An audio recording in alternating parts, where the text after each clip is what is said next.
আবু সাইদ ভাই জীবন দিয়েছেন, মুগ্ধ জীবন দিয়েছে, ওয়াসিম জীবন দিয়েছে। এই শহীদদের বিচার আমরা চাই কি চাই না? হাজারো ছাত্র জনতা দাঁড়িয়ে গেছেন। আজকে জুমার নামাজ পড়ে বিশাল সমাবেশ হবে। সব রাজনৈতিক দলদেরকে বলি, এক জায়গায় হন, দল যার যার, 24-এর অভ্যুত্থান সবার, শহীদ সবার। এই আন্দোলনে যারা শরিক না হবে, এই জায়গায় যারা একত্রিত না হবে, ওই দলকে জাতি গাদ্দার হিসেবে প্রত্যাখ্যান করবে। কি সংস্কার করবেন, কি নির্বাচন করবেন, আপনাদের ব্যাপার। গণহত্যা যারা করেছে এদের বিচার করে এই বাংলার জমিন থেকে এদেরকে নিষিদ্ধ করতে হবে। আমরা সেলুট জানাই সময়ের সাহসী বীর হাসনাত আব্দুল্লাহকে। তিনি সময়ের সাহসী বীর, সবসময় তিনি অন্যায়ের বিরুদ্ধে দাঁড়িয়ে গেছে, জীবনের কোনো পরোয়া করে না। গতকাল রাতের বেলা থেকে ডক্টর ইউনূসের বাড়ির সামনে হাজারো ছাত্র জনতা নিয়ে দাঁড়িয়ে গেছেন। দাবি একটাই, দলমত রাজনীতি বুঝি না। আবু সাইদ ভাই জীবন দিয়েছেন, মুগ্ধ জীবন দিয়েছে, ওয়াসিম জীবন দিয়েছে। এই শহীদদের বিচার আমরা চাই কি চাই না?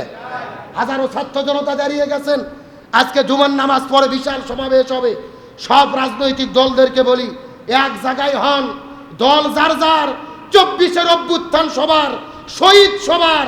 এই আন্দোলনে যারা শরিক না হবে, এই জায়গায় যারা একত্রিত না হবে, ওই দলকে জাতি গাদ্দার হিসেবে প্রত্যাখ্যান করবে। তার কারণ দলের এজেন্ডা দলের কাছে আছে। শহীদদের সঙ্গে আমরা গাদ্দারি করতে পারি না।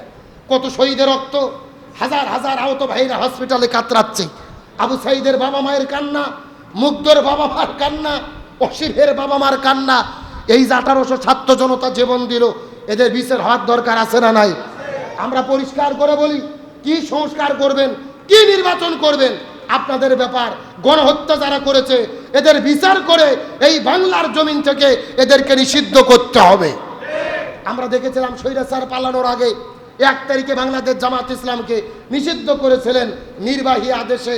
আমরা জিজ্ঞেস করতে চাই, নির্বাহী আদেশে যদি জামাত ইসলাম নিষিদ্ধ হয়, তাহলে নির্বাহী আদেশে কেন আওয়ামী লীগ নিষিদ্ধ হবে না? কেমনে নিষিদ্ধ করা লাগবে, কেমনে ফায়সালা করা লাগবে, ওই পথ তো ওরাই দেখে দেখেছে। কতক্ষণ না? আর আল্লাহর কোরআন বলে, ওয়ামাকারু ওয়ামাকারাল্লাহ আল্লাহু খায়রুল মাকিরিন।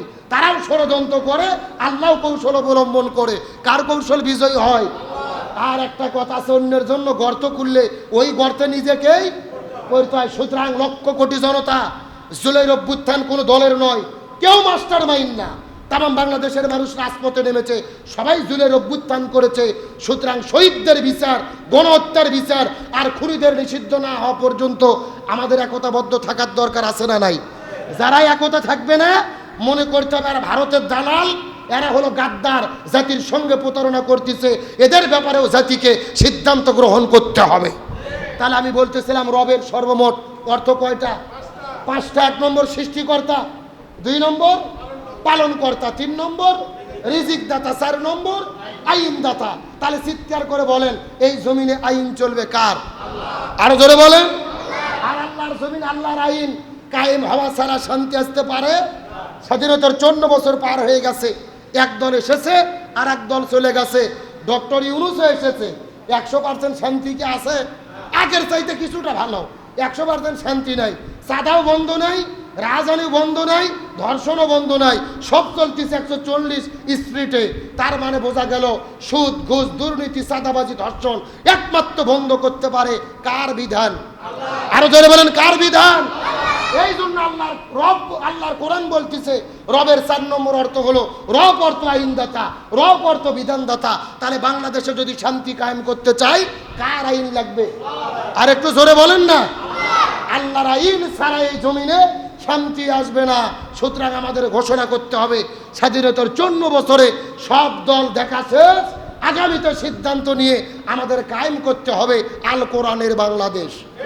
আর আল কোরআনের বাংলাদেশ যদি কায়েম করতে পারি, তাহলেই শান্তি এবং মুক্তি, নতবা জমিনে শান্তি আসতে পারে। তাহলে আমি বলতেছিলাম, রবের 5টা অর্থ যদি মানেন, প্রথম 3টাই কোনো বিপদ হবে না। 4 নম্বর মানতে গেলে বিপদ আছে না নাই?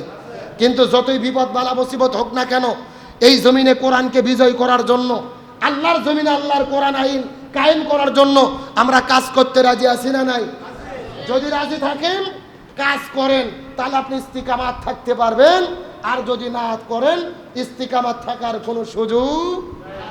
এই জন্য আল্লাহর কোরআন বলেন, ইন্নাল্লাযীনা ক্বালু রব্বুনাল্লাহু সুম্মাস্তাকাম, আল্লাহকে রব বলার পরে যারা এর উপর ইস্তিকামাত থাকে তাতানাজ্জালু আলাইহিমুল মালাইকা, আল্লাহ তাদের উপরে আসমান থেকে রহমতের ফেরেশতা নাজিল করে দেয়। সমস্ত বিপদের মধ্যে তাদেরকে হেফাজত করেন কে? এর অপর তো পাঁচটি। এক নম্বর সৃষ্টি করতেন, দুই নম্বর পালন কর্তা, তিন নম্বর রিজিক দাতা, চার নম্বর আইন দাতা বিধান দাতা, আর পাঁচ নম্বর অপর্ত হলেন অপর্ত পূর্ণতা দানকারী। পূর্ণতা দান করেন কি? আরো জোরে বলেন।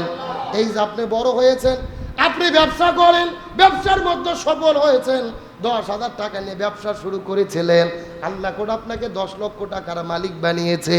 কোনো সময় ভাববেন না আমি নিজে নিজে এটা সফলতা অর্জন করেছি, না, আপনার সফলতার পেছনে হাত আছে তিনি কে?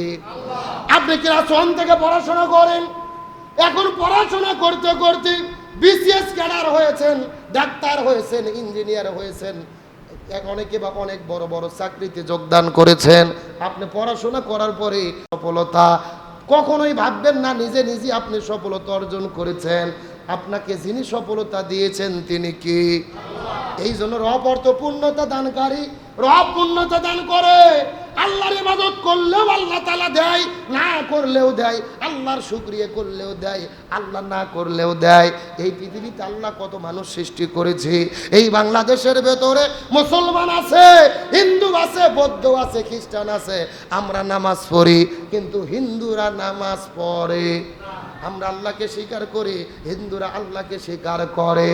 কিন্তু আপনাদের সাজাপুর এলাকায় আপনাদের জমির ভেতরে একই জায়গার মধ্যে 2 জনের জমি, ডান পাশে হিন্দুর জমি, বাম পাশে আপনার জমি। এই যে প্রচন্ড রোদের পরে আপনি জমির মধ্যে ফসল উৎপাদন করবেন, জমির মধ্যে আপনার পানির দরকার, আল্লাহর কাছে চান পানি চাওয়ার জন্য, আল্লাহর কাছে প্রার্থনা করেন। এই যে 6 মাস পরে, 3 মাসের প্রচন্ড তৃষ্ণার পরে আসমানের মধ্য থেকে আল্লাহ যখন পানি বর্ষণ করে, আপনার জমি আর হিন্দুর জমি পাশাপাশি, ওই হিন্দুর জমির চাইতে আপনার জমিতে 2 ফোঁটা পানি বেশি পড়ে। আর কি বেশি পড়ে? কম পড়ে না সমান সমান? তার মানে আপনি আল্লাহকে স্বীকার করেন, তার আল্লাহ আপনাকে দেয়। হিন্দু স্বীকার করে না, তারপর আল্লাহ হিন্দুকে দেয়, খ্রিস্টানদেরকে দেয়, বৌদ্ধদেরকে দেয়। তার মানে আপনি ইবাদত বন্দেগী করলেও আল্লাহ আপনাকে দেবে, না করলেও দেবে। আল্লাহর নাম হলো রব, আল্লাহ পূর্ণতা দানকারী। আল্লাহ সবাইকে দেবেন, কারো ব্যাপারে কোনো সমবন্টন করবেন, আল্লাহ কোনো বৈষম্য করবে না। হিন্দুকেও দেবে, মুসলিমদেরকেও দেবে, বৌদ্ধদেরকেও দেবে, নাসারাদেরকে দেবে। কিন্তু আল্লাহর শুকরিয়া পাওয়ার পরে, আল্লাহর নিয়ামত পাওয়ার পরে যারা শুকরিয়া আদায় করে, আল্লাহ বলেন আমি তাদের নিয়ামতকে আরো বেশি বেশি বেশি বেশি বেশি বেশি করে বাড়ায়া দেই। নিয়ামতের শুকরিয়া আদায় করতে হবে। আল্লাহ হলো পূর্ণতা দানকারী। শুধু ইমানদারদেরকে পূর্ণতা দেবে না, বরং তামাম পৃথিবীতে যারা পাওয়ার জন্য চেষ্টা করবে, ওই চেষ্টার সফলতা দান করবেন কে? এই জন্য আল্লাহর নাম হলো পূর্ণতা দানকারী। ইন্নাল্লাযীনা ক্বালু রাব্বুনাল্লাহু সুম্মা ইসতাকাম তাতানাজ্জালু আলাইহিমুল মালাইকা, আল্লাহকে যারা রব বলে স্বীকার করে এবং তার উপর ইস্তিকামাত থাকে, তাদের কাছে আল্লাহ তাআলা ফেরেশতা নাজিল করে দেয়। গত শুক্রবার আপনাদের বলেছিলাম, ওই যে রোম সম্রাট কাইসার 3 জন যুবককে ধরার পরে আগুনের মধ্যে ফেলে দিল, তেলের মধ্যে ফেলে দিল, মনে আছে না নাই? একজনকে শহীদ করে দিলেন, আরো ছিল বাকি 2 জন। এই 2 জনকেও আগুনের মধ্যে ফেলে দেবেন, তেলের মধ্যে ফেলে দেবেন। রোম সম্রাট কাইসার ডাক দেয় বলে, আল্লাহর কালেমাটা ছেড়ে দাও, তাহলেই তোমরা বাঁচতে পারবা, নতবা তেলের মধ্যে আগুনের মধ্যে ফেলে হত্যা করে বিদায় করা হবে। এই 2 জন ভাইকে যেই বলেছে তেলের মধ্যে ফেলে দেব, আগুনের মধ্যে ফেলে দেব, এই 2 ভাই প্রতিযোগিতা শুরু করেছে। বড় ভাই বলে আগে আমি যাব, ছোট ভাই বলে আগে আমি যাব। ছোট ভাইটা এক দৌড় দিয়ে দৌড়ে গিয়ে তেলের মধ্যে ঝাঁপ দিল, আর হাসতে হাসতে সবুজ পাখি হয়ে আল্লাহর জান্নাতে উড়ে গেলেন। চিৎকার করে বলেন না সুবহানাল্লাহ। তাহলে 3 জনের মধ্যে গেল কয়জন? বাকি একেও ফেলে দিয়ে মারা হবে। কিন্তু রোম সম্রাট কাইসার মনে আফসোস নিয়ে বলতেছে, জীবনে এত পরীক্ষা নিলাম মনে আনন্দ নিয়ে, কিন্তু আজকে আমার মনে হতাশ।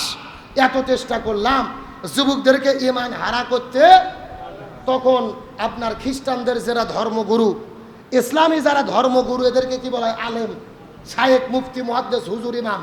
কিন্তু খ্রিস্টানদেরকে বলা হয় পাদ্রী। কি বলা হয়? একটা পাদ্রী এসে বলতেছে, যাব না, আপনি এই যুবকটাকে আমাকে ছেড়ে দেন, আপনি তো আগুন দিয়ে তার ঈমান নষ্ট করতে পারেননি। আমার একটা সুন্দরী মেয়ে আছে, 17 বছর বয়স, আমার যুবতী মেয়ের রূপের আগুন দিয়ে আমি তার চরিত্রকে নষ্ট করতে চাই, ঈমান হারা করতে চাই। জোরে বলেন নাউজুবিল্লাহ। তাহলে তেলের ফুটন্ত তেল দিয়ে আগুন দিয়ে ঈমান হারা হয়নি, এখন তার ঈমান নষ্ট করবে কি দিয়ে? তার মেয়ের চরিত্র দিয়ে। আমার একটা সুন্দরী মেয়ে আছে, তার চরিত্রের আগুন দিয়ে তার আমি ঈমান নষ্ট করতে চাই। তার কারণ হলো হাসরের আগুন থেকে বাঁচা সহজ, কিন্তু মহিলাদের ষড়যন্ত্র থেকে বাঁচা অত সহজ। আল্লাহর কোরআন বলছেন, ইন্না কায়দা কুন্না আজিম, মহিলাদের ষড়যন্ত্র হলো ভয়ঙ্কর। আর ইন্না কায়দা শাইতানি কানা দইফা, শয়তানের ষড়যন্ত্র হলো দুর্বল। শয়তানের ষড়যন্ত্র কি? এ সবাই কথা বলে, শয়তানের ষড়যন্ত্র কি? আর মহিলাদের ষড়যন্ত্র, যেই পরিবারে মহিলাদের ষড়যন্ত্র আছে ওই পরিবারে শান্তি থাকতে পারে